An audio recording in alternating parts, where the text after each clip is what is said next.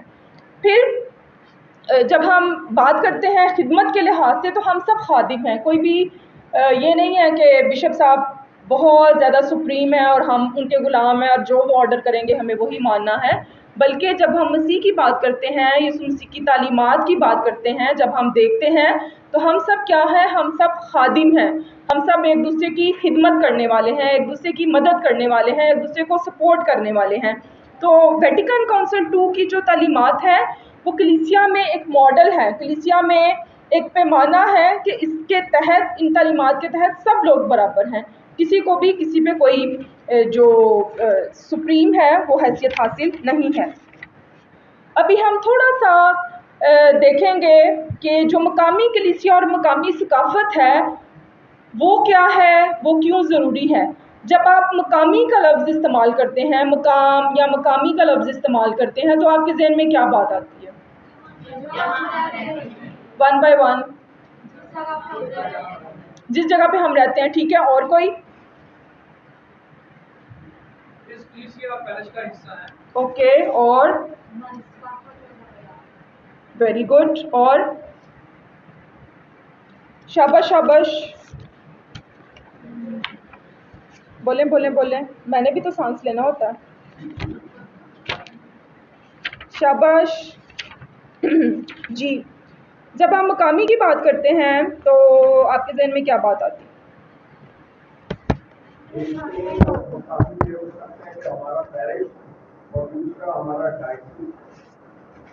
جی very good, اور کوئی؟ جی ٹھیک ہے، ٹھیک ہو گیا، ٹھیک ہے۔ جب ہم مقامی کی بات کرتے ہیں وہ جگہ جہاں پہ ہم رہتے ہیں، جیسے سادوں کی ایک مقام ہے، یہ مکتبہ نمیم پاکستان ایک مقام ہے، آپ یہاں پہ آئے ہیں، آپ جہاں پہ رہتے ہیں، آپ کا گھر، آپ کا علاقہ، آپ کی ڈائسس، پاکستان بھی ایک مقام ہے، تو مقام کو ہم مختلف نقطہ نظر سے دیکھ سکتے ہیں۔ تو جب ہم مقامیت کی بات کرتے ہیں، جیسے بہت خوبصورت بات کی انہوں نے کہ ہماری ثقافت، ہماری روایات، یہ بھی مقامیت کا حصہ ہے، جس ماحول میں ہم رہتے ہیں، جن لوگوں کے ساتھ ہم رہتے ہیں۔ جب ہم مقامیت کی بات کرتے ہیں، اس کو تھوڑا سا پرسنل ہو کے دیکھیں، جیسے پاکستان کی ہم بات کرتے ہیں تو پاکستان میں صوبے بھی ہیں، پاکستان میں مختلف زبانیں بھی ہیں، تو یہاں پہ زیادہ تر جو لوگ بیٹھے ہیں وہ پنجابی ہیں، لیکن کچھ صوبہ پنجاب میں رہتے ہیں، کچھ صوبہ سندھ میں رہتے ہیں، ٹھیک ہے۔ ابھی تو یہاں پہ میرا خیال ہے 2 صوبوں سے ہی لوگ آئے ہوئے ہیں جو یہاں پہ رہتے ہیں۔ ہم 2-3 مثالیں لیں گے پنجاب کی اور 2-3 مثالیں ہم لیں گے سندھ کی۔ تو جب ہم مقامیت کی بات کرتے ہیں، اپنی ثقافت کی بات کرتے ہیں، تو آپ بتائیں کہ آپ کی جو سندھی ثقافت ہے اس کی کچھ اسپیشلٹی یا اس کی پہچان یا اس کی شناخت کیا ہے، اور ہم تھوڑی سی بات کریں گے پنجابی ثقافت کے بارے میں۔ جی پنجاب کے بارے میں بتائیں، پنجابی ثقافت کے بارے میں۔ پگڑی، جی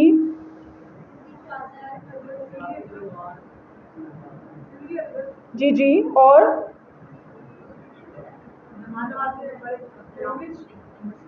سوری؟ جی جی جی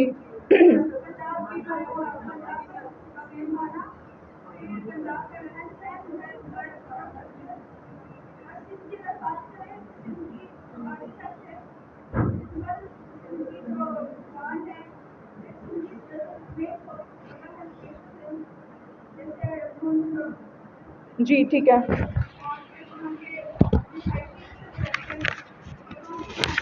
اوکے ٹھیک ہو گیا۔ جی آگے؟